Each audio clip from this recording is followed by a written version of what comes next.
me, oh my. Oh me, oh my. Oh me, oh my.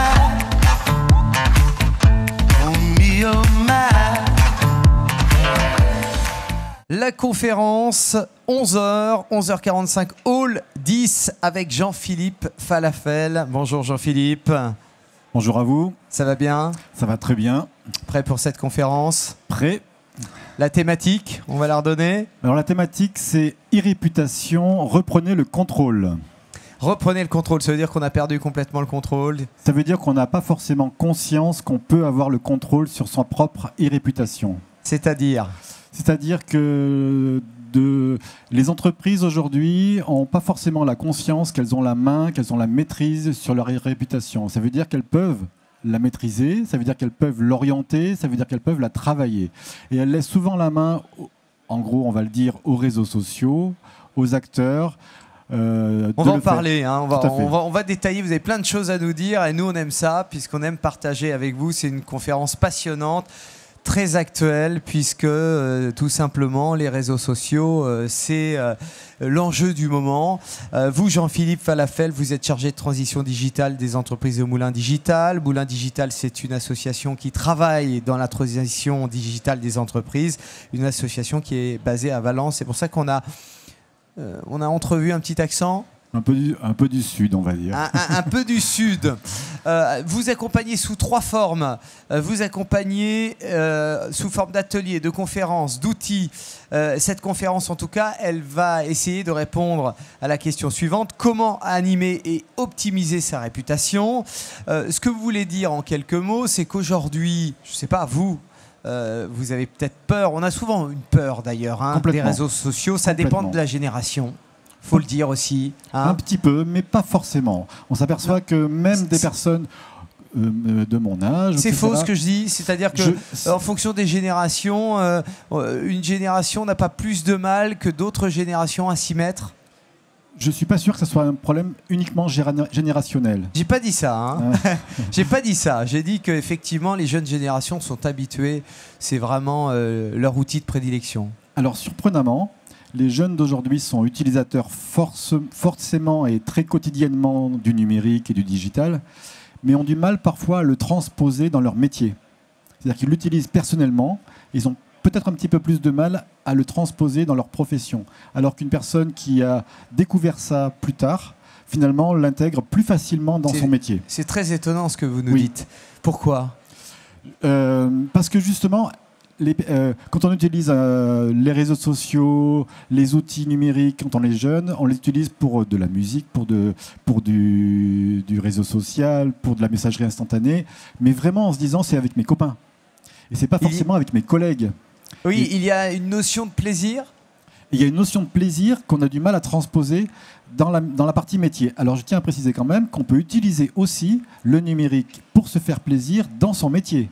C'est-à-dire qu'il y a aussi, il ne faut pas dissocier la notion de plaisir et numérique. Il ne faut pas dissocier la notion de numérique et égale embêtant, égale pénible, égale compliqué. Au contraire. C'est un peu le début, quand même. C'est un peu, quand on s'y met, c'est parfois un peu compliqué. Alors ce que vous nous dites, c'est qu'aussi, aujourd'hui, on ne peut plus s'en passer. On ne peut plus se passer de cette irréputation de ces réseaux sociaux. Et alors, pourtant, on entend... Alors, voilà, on entend « j'ai pas le temps ». Oh, c'est pas pour moi. Non, nous, on travaille. On n'en a pas besoin. J'entends beaucoup ça aussi. Alors, au Moulin Digital, ce que l'on fait, c'est qu'on accompagne les entreprises dans l'usage du numérique, dans l'utilisation du numérique. On n'est pas là pour forcer la main, on n'est pas là pour dire c'est absolument pour vous. Il y a des artisans, par exemple, qui fonctionnent très bien sans, et on n'est pas là pour les pousser absolument à les utiliser. Par contre, c'est si le choix est fait de les utiliser, c'est comment le faire au mieux, comment optimiser ça dans la gestion du temps, comment utiliser les bons outils pour les bons objectifs. Ça veut dire, Jean-Philippe Falafel, que vous nous dites bah non, les réseaux sociaux, c'est pas pour tout le monde, et un artisan d'aujourd'hui n'aura pas besoin des réseaux sociaux dans 15 ans pour travailler. J'ai pas dit ça, parce que là encore, entre artisans... Moi, je mets les pieds dans le plat, parce que effectivement, moi, je suis pas un spécialiste des réseaux sociaux, mais je me dis, bon... c'est encore faisable pour un artisan aujourd'hui.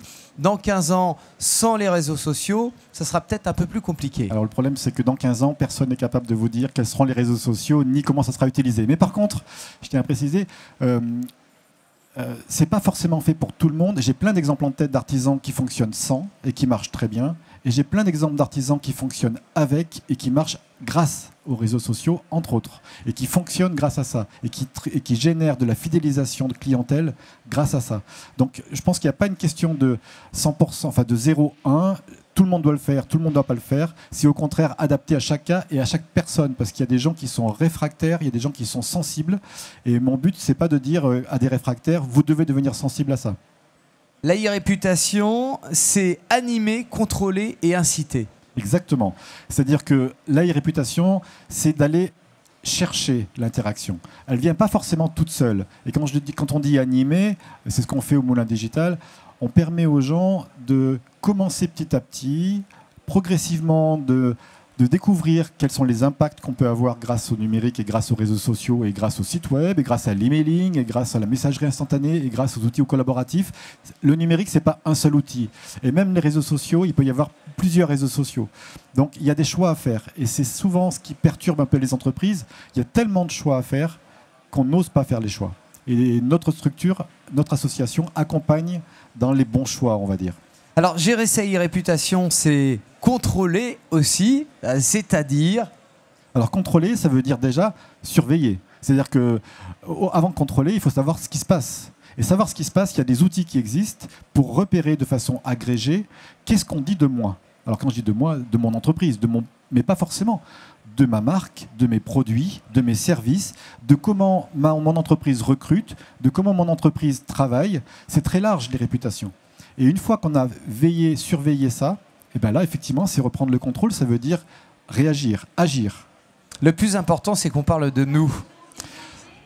C'est ce que vous m'avez dit en préparant cette interview. Tout à fait. C'est-à-dire qu'il faut... L'entreprise, elle a la main pour parler. Et pas simplement pour réagir et entendre. Elle a la main pour parler et dire.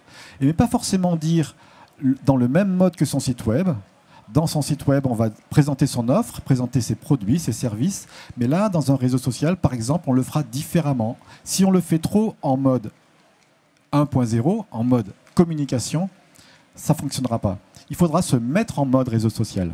On a souvent peur quand on visualise un message négatif. Voilà, ça fait peur, hein, les messages. Et alors, vous appréhendez ça d'une autre façon en disant bah non, mais c'est normal, on ne peut pas être aimé par tout le monde. Alors, deux réactions. Dès qu'on parle des réputations, c'est effectivement ça qui ressort, c'est attention, les avis négatifs. Deux réponses. La première, c'est pas grave d'avoir un avis négatif. Dans la vraie vie, il y a des gens qui vont plus ou moins aimer vos produits, vos services, et des gens qui vont les adorer.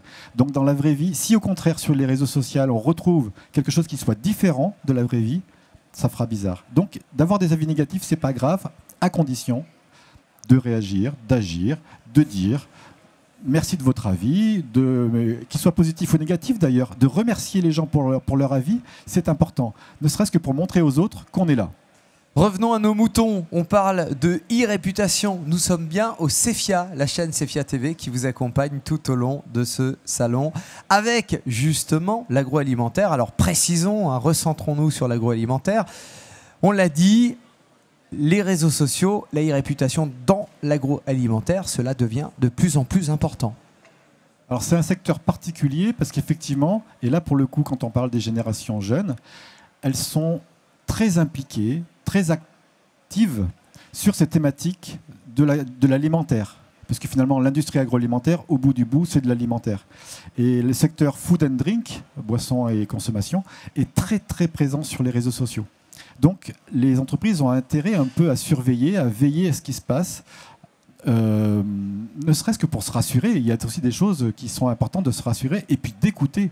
La e-réputation, c'est pas simplement pour dire, mais c'est aussi pour écouter et s'adapter à ce que les clients, les prospects, les générations qui arrivent attendent. Il est important dans l'agroalimentaire de travailler sa différence. Complètement. Il est vraiment important que chacun travaille sa différence. Alors c'est quoi la différence entre un vendeur de petits pois, fabricant de petits pois et l'autre fabricant de petits pois? Eh bien peut-être que surprenamment, le petit pois est le même, mais la façon de le commercialiser, la façon Mais finalement, dans une vraie boutique qui fait des produits qui sont A et dans une autre boutique qui fait les mêmes produits, on n'aura pas le même accueil, on n'aura pas la même musique, on n'aura pas la même décoration, on n'aura pas la même ambiance. Et finalement, on n'aura pas le même accueil. Et ben, c'est un peu pareil sur le numérique. Le numérique peut servir à différencier ce qu'une entreprise a comme offre. Et souvent, quand on se rend compte de ça, ben c'est peut-être les valeurs de travail, c'est peut-être les services qui sont autour. Et à ça, on se rend compte qu'aujourd'hui, quand on vend des produits, de plus en plus, la différence se joue sur les services qui sont associés. Alors, les réseaux sociaux, la réputation, le CEFIA, c'est important et je pense que vous aurez beaucoup de monde puisque aujourd'hui, on ne peut plus s'en passer, c'est ce que vous avez dit. Alors, bon, même si vous étiez un peu plus dans l'attaque hein, quand on a préparé l'interview en disant, un peu plus corrosif en disant qu'aujourd'hui, finalement, si on ne s'attaque pas à sa e-réputation, aux réseaux sociaux, en tout cas le mot attaquer est plutôt négatif, mais en tout cas si on ne commence pas à travailler sérieusement son image, c'est un gros risque dans l'agroalimentaire. Notamment, ouais, dites-nous pourquoi c'est un gros risque aujourd'hui, parce que ça bouge beaucoup. Alors je vais compléter par rapport au fait que effectivement ça concerne tout le monde. Les petits, les moyens, les grands, ceux qui font du pro vers du pro, ceux qui font du pro vers du particulier, les artisans, les services, les industries, les commerçants, les industriels. Tous ces acteurs-là sont concernés par les réputations. Oui, mais moi je sais pas, j'ai quelqu'un qui vous échangez, je sais pas, dans un cocktail, imaginons ici sur le CEFIA, et puis quelqu'un vous dit non mais moi je travaille bien, c'est pas pour moi. Il faut prévoir le demain. C'est-à-dire qu'en face, les concurrents, eux, peuvent agir. Et on n'est pas tout seul sur un marché, les entreprises le savent très bien, sauf que le numérique joue un rôle fort là-dedans. C'est-à-dire que si ces concurrents sont en train de créer un lien sur les réseaux sociaux, ce lien peut être ancré.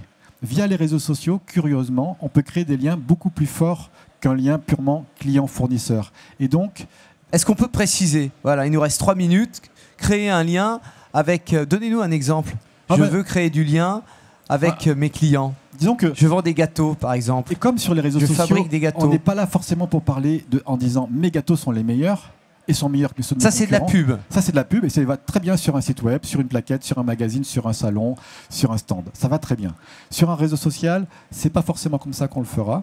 Et on expliquera par exemple la recette, comment j'ai fabriqué mes gâteaux. Et curieusement, plus on en donne sur les réseaux sociaux, plus on en reçoit. Et on a souvent un réflexe inverse qui est de dire, oh là là, si je commence trop à en donner, je vais perdre ma valeur, je vais perdre finalement ce qui me caractérise. Et non, c'est le contraire. Plus on en donne, plus on en reçoit. Et donc de ce fait-là, les consommateurs, mais de façon générale, on va utiliser un mot, la communauté, va trouver ça intéressant que l'entreprise donne et va lui, quelque part, va lui rendre ça, sous forme de fidélisation, sous forme de fidélité, sous forme de différence. Ce qu'on peut dire, c'est que la sincérité paye, c'est ça? Alors, je vais utiliser le mot... donner l'impression qu'on est sincère? Non, alors surtout pas donner l'impression qu'on est sincère, ça se voit. Mais être vraiment authentique. Et ça se voit comment? Ça se sent. Et c'est ça qui est important. important. Ça se sent comment? Dans les réputations, ce qui est important, c'est de voir des choses qui sont... quand on repère des avis, alors je mets le mot avis, mais quand on repère ce qui se dit sur une marque, on repère vite ce qui est la tendance générale. On a tous une culture de la vie. Finalement, on s'est rendu compte que quand on regarde des chambres d'hôtes, on a vite une culture de la vie. Sur 12 avis, on se donne un avis soi-même général. C'est bien, ça me concerne, c'est pour moi. C'est pareil pour les entreprises dans l'agroalimentaire. On se fait vite un avis qui est sur la tendance, sur la fraîcheur et sur la polarité. Je vais expliquer ça dans la conférence, mais sur la façon de gérer les avis. C'est-à-dire, c'est des avis bidons, on les voit tout de suite? Oui, des avis bidons, on les voit tout de suite. On les voit tout de suite. Des avis qui ne sont pas authentiques, on les voit tout de suite. Des avis qui sont faits par les concurrents. Donnez-nous des exemples. Non, mais un avis... En fait, des avis extrêmes, c'est fabuleux. C'est complètement... C'est trop. C'est trop. Ouais. Et en tout cas, c'est pas grave. Il y en aura, mais simplement, le lecteur, le visiteur, lui, il va neutraliser ces avis-là. Et il va garder la tendance générale. Il va neutraliser les avis extrêmes. Donc, d'avoir des avis extrêmes, c'est pas grave. Et j'allais dire que l'idéal, c'est que la communauté elle-même modère ça en disant « Non, moi je ne suis pas d'accord. Ces gâteaux faits par l'entreprise, non, moi, ils ont été parfaits pour moi, ils ont été exactement ce que je cherchais. » Et ça, c'est pour l'entreprise, c'est un régal parce que c'est même pas elle qui contrôle ça, qui réagit, c'est la communauté. Il faut s'appuyer là-dessus. Conférence passionnante que vous allez vivre avec Jean-Philippe. Et Jean-Philippe, on termine sur Non, je veux juste dire un petit mot sur la conférence parce que c'est pas qu'une conférence descendante, justement. On va la rendre interactive. Je vais faire un petit jeu. Je vais faire jouer l'assistance. Voilà. Donc on vient quoi, c'est ça, vous nous invitez à venir.